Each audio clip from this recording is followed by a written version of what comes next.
and I don't mind making this speech without a teleprompter. Teleprompter কাজ করছে না, আমি এখন মন থেকে কথা বলতে পারবো। বেশ ভালোই লাগছে। জাতিসংঘ সাধারণ পরিষদের ৮০তম অধিবেশনে স্বভাবসুলভ ভঙ্গিতে এভাবেই নিজের বক্তব্য শুরু করেন মার্কিন প্রেসিডেন্ট ডোনাল্ড ট্রাম্প। পরে আবার টেলিপ্রম্পটারের দায়িত্বে থাকা কর্মীর জন্য সমবেদনাও জ্ঞাপন করেন, বলেন বেচারা খুব বিপদে পড়েছেন।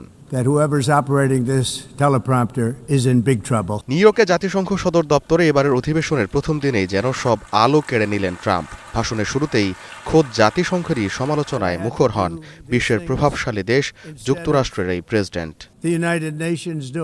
যখন আমি যুদ্ধ শেষ করতে আলোচনা করছিলাম তখন জাতিসংঘ আমাদের পাশে ছিল না। সাধারণ অধিবেশনে আমি প্রশ্ন করেছি, জাতিসংঘের উদ্দেশ্য কি? শুধু ফাঁকা বলি?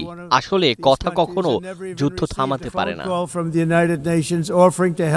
জাতিসংঘকে তুলোধুনো করার দিনে নিজের ঢোল ভালোই পিটিয়েছেন ট্রাম্প। দাবি করেন মার্কিন প্রেসিডেন্ট হিসেবে তার দ্বিতীয় মেয়াদে গেল ১ বছরেরও কম সময়ে ৭টি যুদ্ধ বন্ধ করেছেন। এখন পর্যন্ত ৭টি যুদ্ধ বন্ধ করেছি।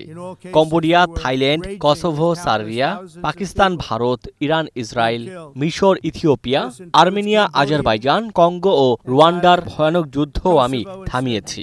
কোনো প্রেসিডেন্টই এত কিছু করেননি।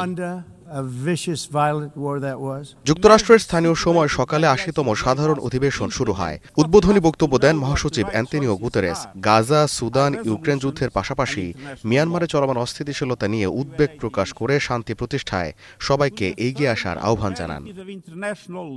অধিবেশনে কথা বলেন ব্রাজিলের প্রেসিডেন্ট লুলা দা সিলভা। জাতিসংঘের দীর্ঘদিনের রীতি অনুযায়ী অধিবেশনে সদস্য দেশগুলোর মধ্যে সবার আগে বক্তব্য রাখেন ব্রাজিলের সরকার প্রধান। এবারও তাই হয়।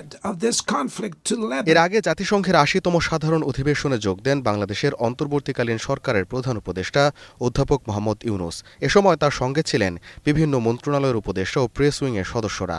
স্থানীয় সময় আগামী ২৬ সেপ্টেম্বর অধিবেশনে বাংলায় ভাষণ দেওয়ার কথা আছে প্রধান উপদেষ্টার।